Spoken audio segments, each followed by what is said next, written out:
el diluvio, vayan por el mundo, dispérsense por todo el mundo, propáguense por el mundo, fructifíquense. Pero llega Nimrod, un tipo del anticristo, y le dice a toda la gente en aquel tiempo: no, concentrémonos en un solo lugar, levantemos una torre, hagámonos un hombre, edifiquemos una ciudad para nosotros. Entonces vemos que este pensamiento de la centralización de los gobiernos no es coincidencia que en la Biblia termine con un personaje llamado el anticristo, donde se menciona que este hombre va a centralizar, ¿qué cosa? Los gobiernos. O sea, pronto viene este dictador mundial para poder ejercer el control global a través de un solo gobierno. Y el siglo pasado esto no podía ser realidad, ni hace 10 o 15 años, hasta el siglo en que tú y yo estamos viviendo, simplemente porque no había la tecnología que tenemos actualmente para que esta posibilidad sea una realidad. Ya que con la tecnología que tenemos y la genética que tenemos, el ser humano cree que es Dios y que podemos levantarnos sin tener necesidad de Dios y gobernarnos sin tener necesidad de una ley moral, de códigos de conducta ni de moral, porque nosotros somos dioses. Ya que si venimos de una amiba y somos el proceso accidental de la teoría de la evolución, pues simplemente el ser humano tiene que mejorar. Y ahora la tecnología nos va a ayudar a mejorar, mezclando el ADN del ser humano con animales, o a través del transhumanismo, o de la inteligencia artificial, o de los nuevos descubrimientos de la genética.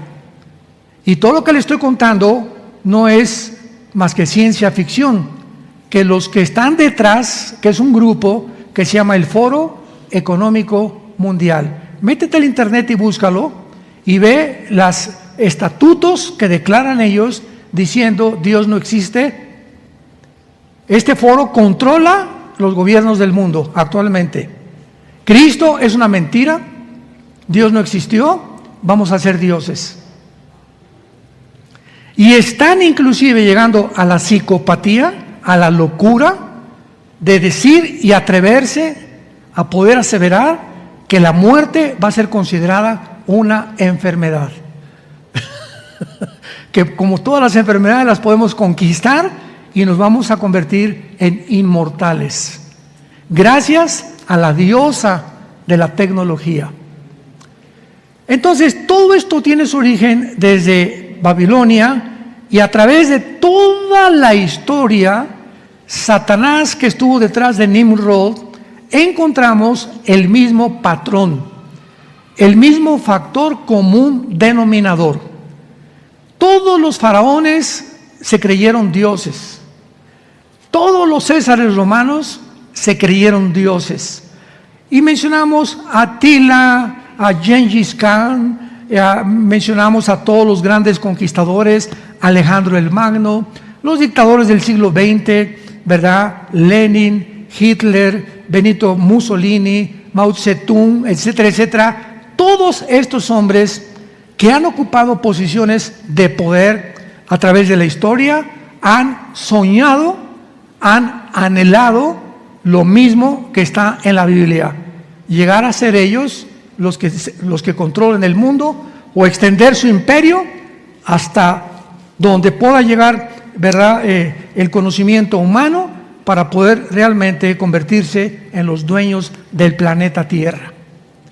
Y este sueño lo alcanzará el arte principal, o la obra de arte principal de Satanás, que se llama el Anticristo, que posiblemente ya nació y ya está en el mundo.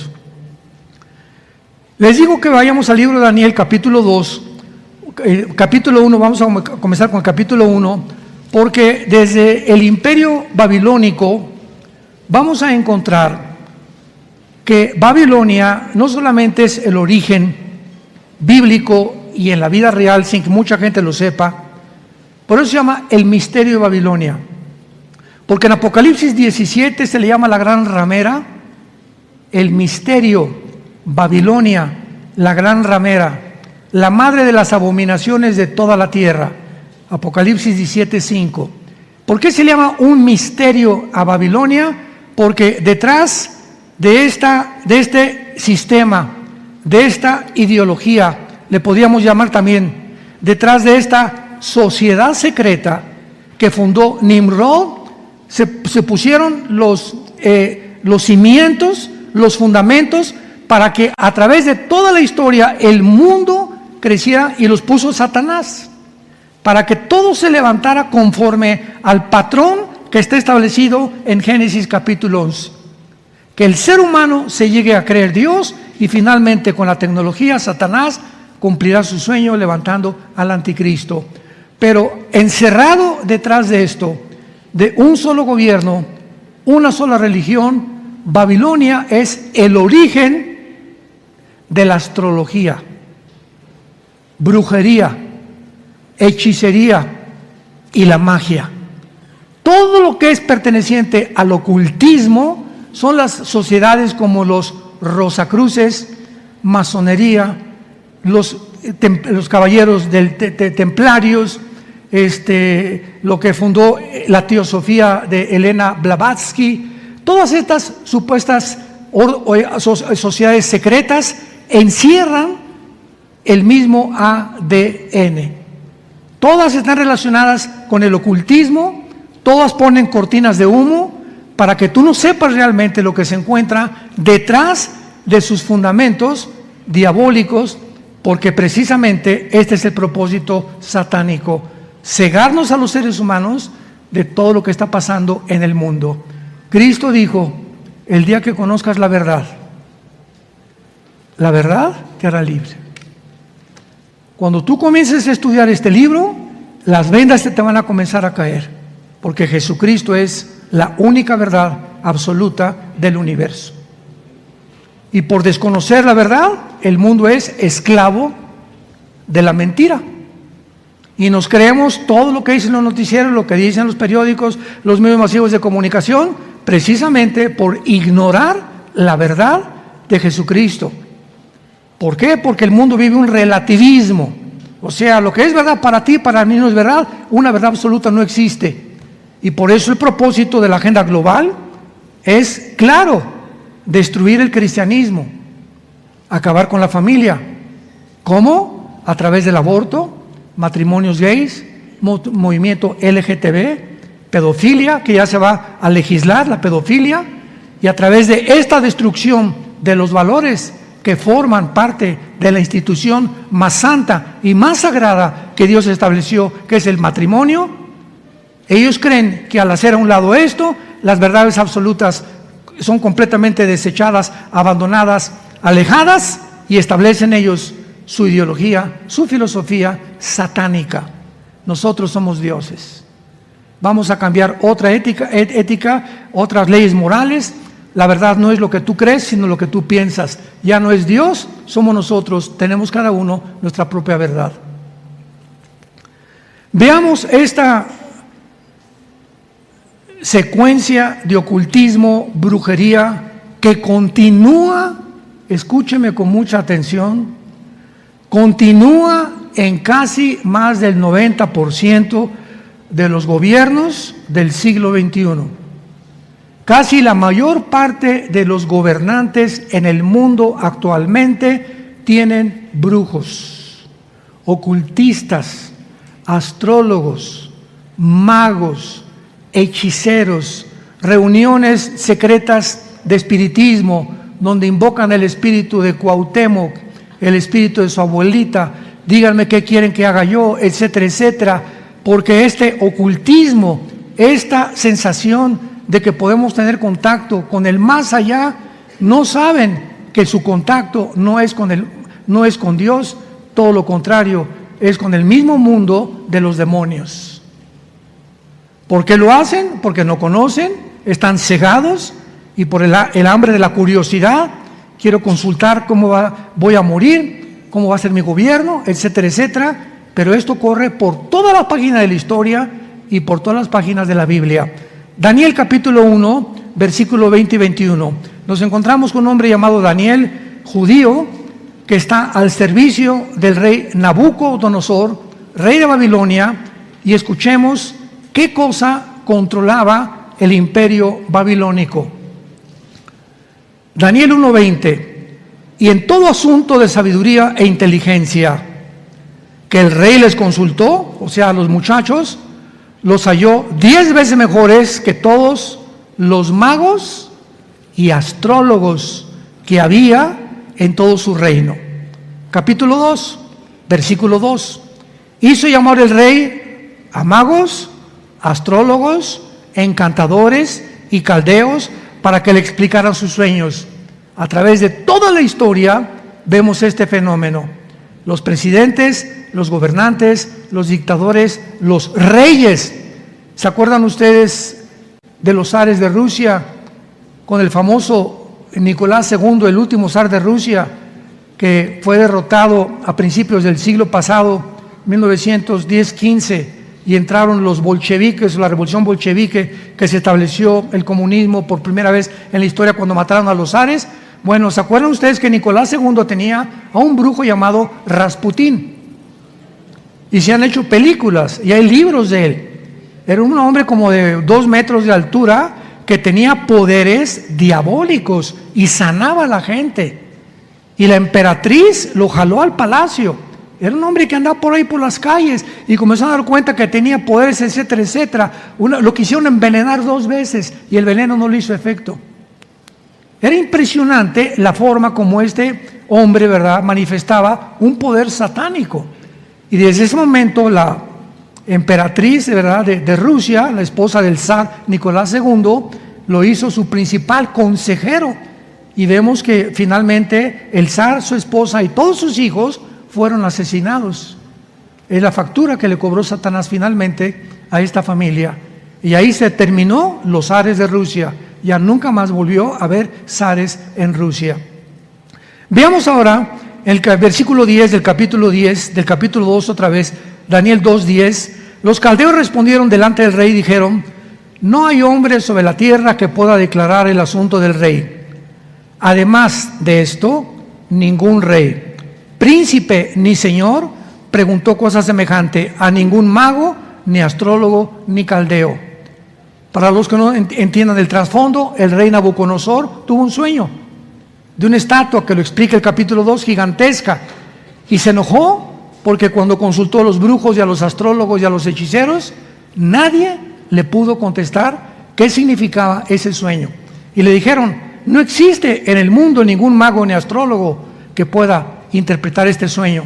Y vemos más adelante que Daniel, el muchacho cristiano que estaba al servicio, que fue arrebatado de Israel en el primer exilio, el año 2586 antes de Cristo, Dios le revela el misterio a Daniel, y Daniel le interpreta el sueño a Nabucodonosor, y Nabucodonosor lo hace primer ministro de Babilonia. Pero vean ustedes, quiero que vean ustedes la cercanía de estos emperadores con el mundo del ocultismo. Capítulo 2, versículo 27. Daniel respondió delante del rey, diciendo: el misterio que el rey demanda, ni sabios, ni astrólogos, ni magos, ni adivinos lo pueden revelar. Capítulo 4, versículos 7 y 9. Vinieron magos, astrólogos, caldeos y adivinos, y les dije el sueño, pero no me pudieron mostrar su interpretación. Hasta que entró delante de mí Daniel, cuyo nombre es Belsasar, como el nombre de mi Dios, y en quien mora el espíritu de los dioses. Conté delante de él el sueño, diciendo: Belsasar, jefe de los magos, ya que he entendido que hay en el espíritu de los dioses santos, y que ningún misterio se te esconde, declárame las visiones de mi sueño que he visto y su interpretación. Y finalmente el capítulo 5, versículos 11 y 12. Y aquí Daniel está bajo el imperio que derrotó al imperio babilónico. Y de acuerdo a la historia sabemos quién fue: los medos y los persas, que conquistaron al imperio babilónico. Y Daniel entró también al imperio medo-persa como primer ministro del rey. De la sabiduría que tenía Daniel, que Dios le había dado, comparación con todos los mundos ocultistas de los consejeros del rey. capítulo 5, 11 y 12. En tu reino, le dice al rey de Medo-Persia, Daniel, hay un hombre en el cual mora el espíritu de los dioses santos.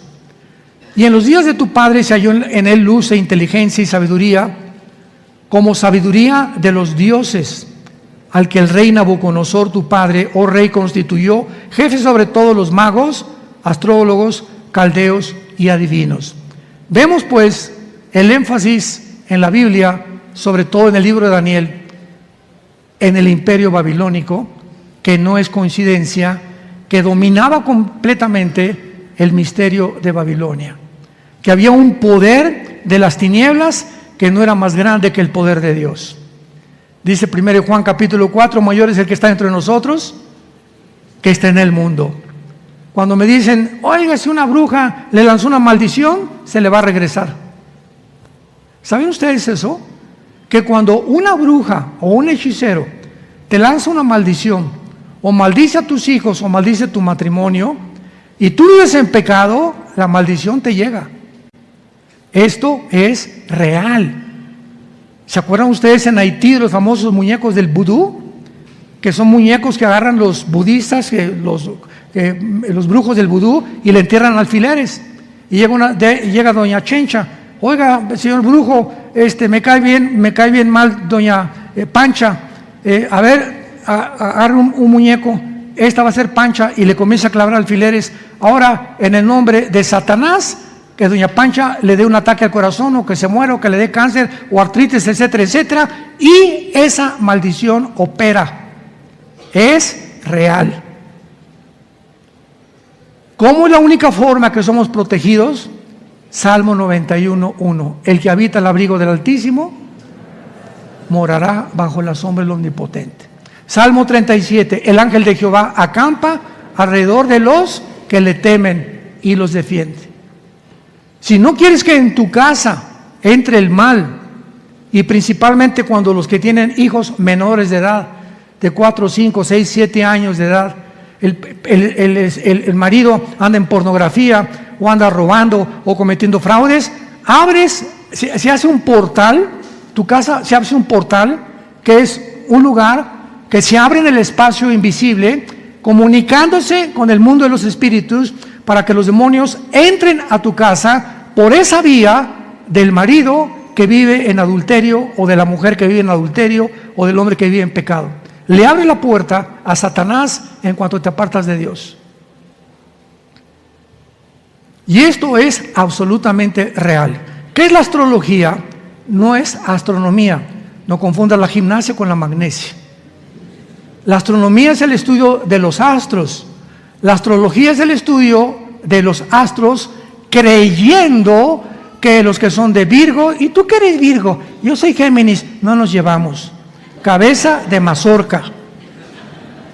Y creer que existe una forma en la que los astros pueden gobernar los horóscopos, y están en los periódicos y en las revistas, y los consultan reyes, gobernantes, gente culta, escritores, politólogos que no son cristianos. ¿Qué dice mi horóscopo hoy? No compres, pues no compro. No vendas, pues no vendo. O te vas a encontrar esta semana con una muchacha, etcétera, etcétera. Y llegamos a creer, somos tan idiotas. La palabra idiota viene del griego idio, que significa tonto, para que no crean que es una grosería. Somos así tan tontos y tan necios de creer que podemos depender de la luna y de Marte para que me diga Marte, hey Armando, no compres mañana. Veamos en el libro de Deuteronomio, en el Antiguo Testamento, la advertencia de Dios al ocultismo, capítulo 18. Deuteronomio 18.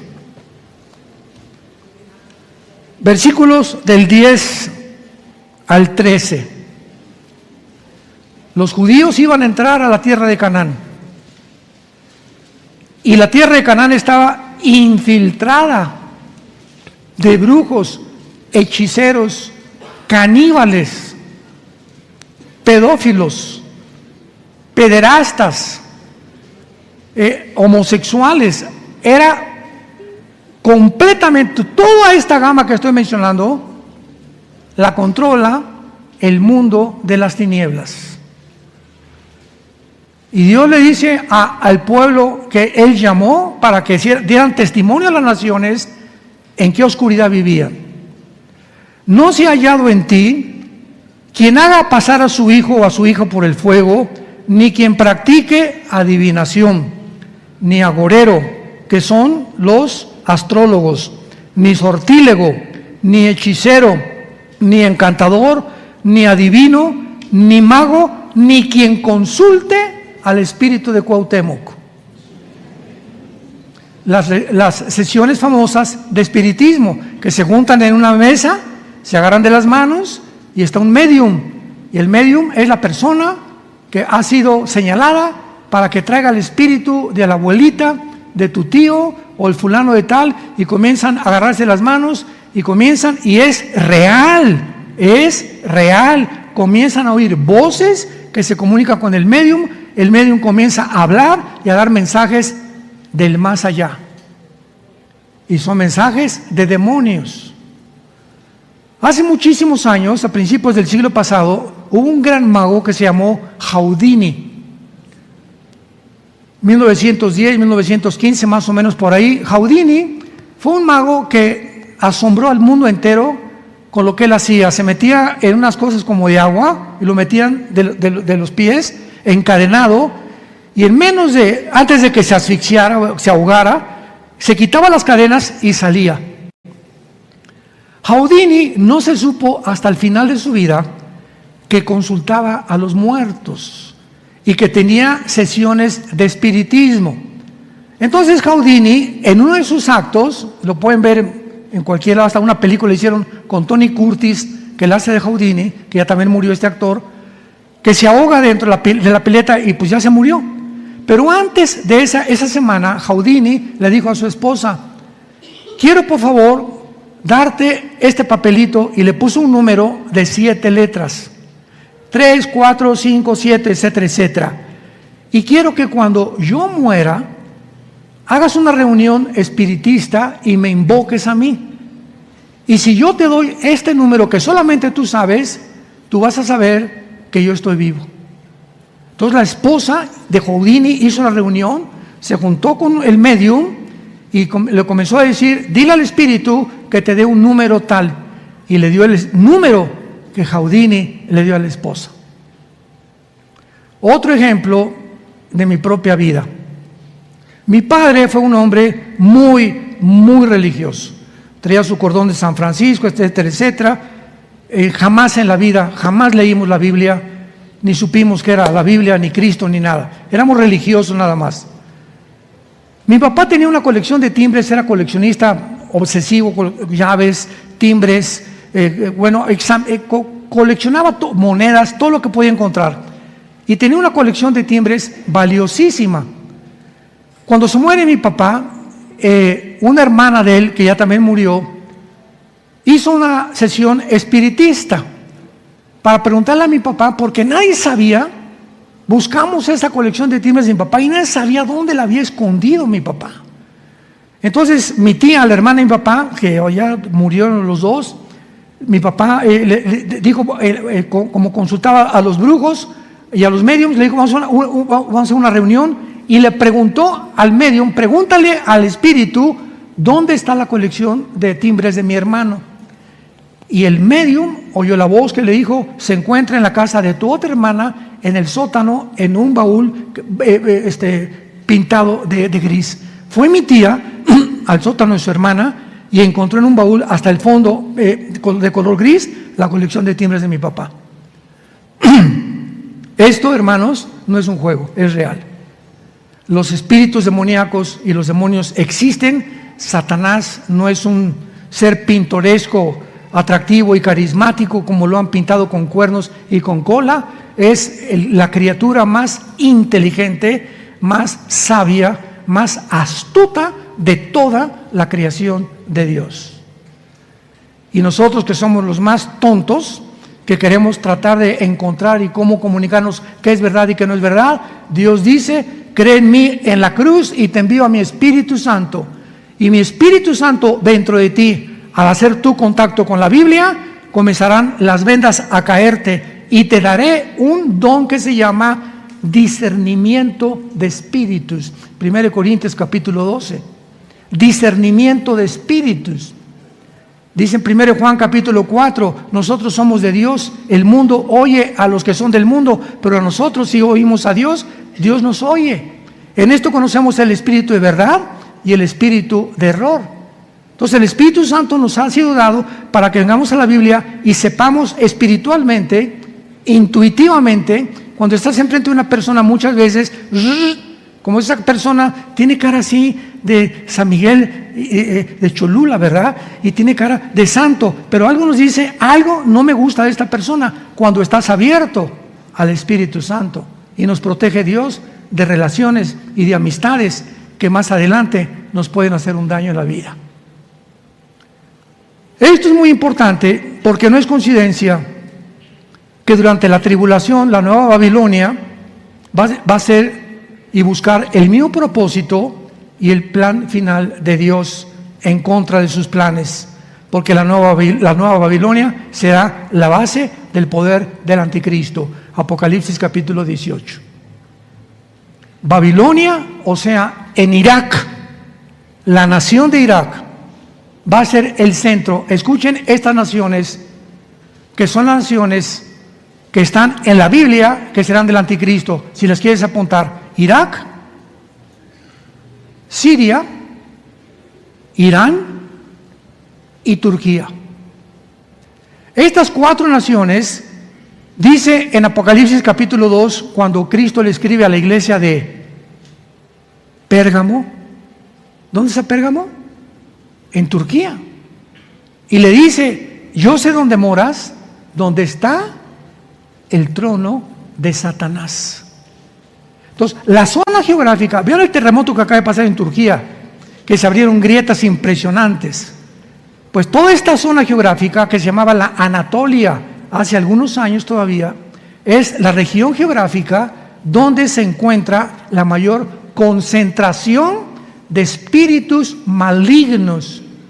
Y en el libro de Apocalipsis capítulo 9, en la 6ª trompeta, dice la Biblia que junto al río Éufrates se encuentran 4 ángeles atados para ser desatados en la tribulación, que matarán a una tercera parte de la humanidad.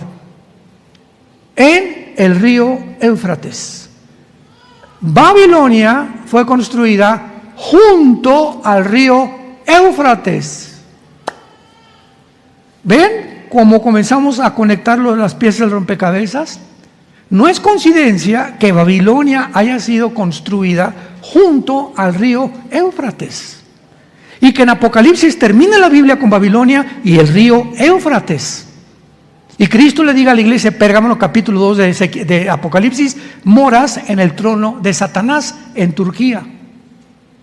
Entonces, ahora, hace poco fuimos a Turquía, no sé cuántos de ustedes nos acompañaron, pero me llamó la atención cuando estábamos en Turquía, que es la única nación en el mundo. Del lado izquierdo está el occidente y del lado derecho el oriente. Es una ciudad entre los 2 hemisferios, occidental y oriental. La Turquía occidental y la Turquía oriental. Está dividida completamente por el Bósforo. Y vemos claramente ahí en Turquía todo lo que ha sucedido, porque actualmente es interesante, y tengo que traerlo a colación, que Turquía pertenece a la OTAN, al ejército de Europa, a la Organización de las Naciones del Tratado del Atlántico del Norte, que se llama la OTAN. Y cuando ahora vino el ataque, la invasión de Putin contra Ucrania, pues comenzaron las naciones europeas que pertenecían a la OTAN a ayudar a Ucrania. Y Turquía como que se comenzó a refrenar. Turquía y Alemania como comenzaron a refrenarse y no mandar tanta ayuda a Ucrania como las demás naciones de Europa. Y después se descubre que Erdogan, el presidente actual de Turquía, descubre que no tiene trigo ni petróleo. Y Europa no tiene trigo ni petróleo, porque Ucrania es de los principales proveedores de trigo y de fertilizantes en toda Europa. Y el petróleo que llega y el gas que llega a Europa, ¿de dónde viene? De Rusia. Lo van entendiendo ya claramente cómo está la situación. Entonces Erdogan, al oír esto, Hace un mes o 2 meses vemos la foto.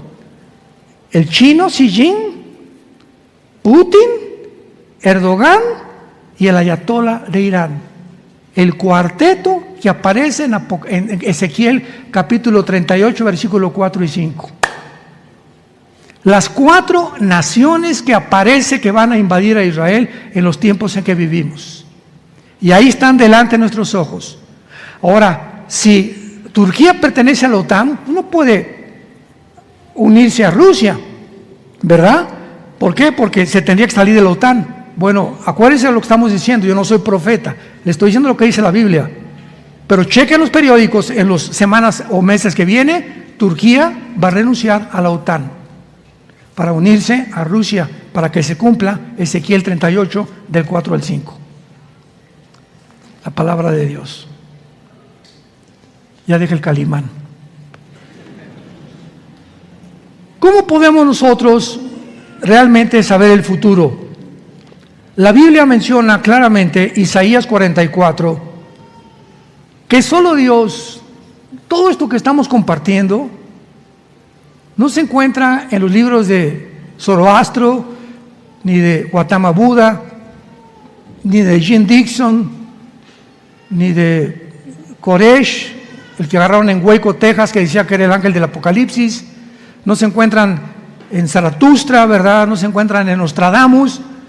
Solamente Dios puede saber con tantos detalles el futuro.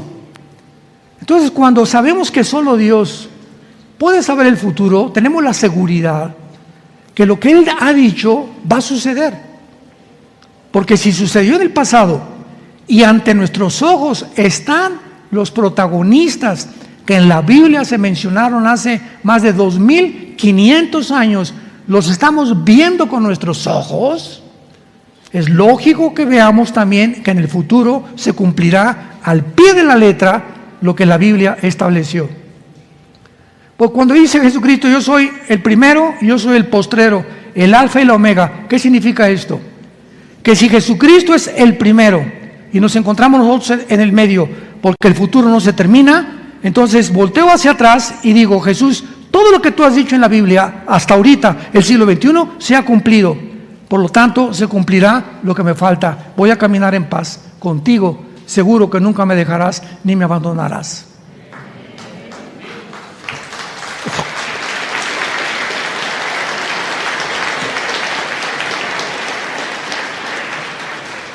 Isaías 44, versículos 7 al 8. ¿Y quién dice el Espíritu de Dios? Está hablando el Espíritu Santo. ¿Quién proclamará lo venidero? Lo declarará y lo pondrá en orden delante de mí, como hago yo desde que establecí al pueblo antiguo. Anúncienle lo que viene y lo que está por venir. En otras palabras, Dios está retando a cualquier persona, cualquier mago, astrólogo, hechicero, astrólogo, Walter Mercado, ¿verdad? Lo que sea, que no sabemos después de muerto dónde se habrá ido, solo Dios sabe, pero está retando a todos para decirles, ¿quién de ustedes puede poner en orden la historia? Venimos a la Biblia y encontramos hace 2500 años en el libro de Daniel que iban a surgir el imperio babilónico, que después vendría otro imperio que derrotaría al babilónico, los medos persas, que vendría en tercer lugar, este es el sueño de Nabucodonosor, un tercer imperio que de acuerdo a la historia fue Alejandro el Magno. Alejandro el Magno derrotó a los medos persas y después de Alejandro el Magno vendría el imperio romano, tal como la Biblia lo estableció hace 2500 años. Vemos el orden claro que dice la historia, cómo va a suceder todo. La Biblia dice, antes de que venga Cristo vendrá la apostasía.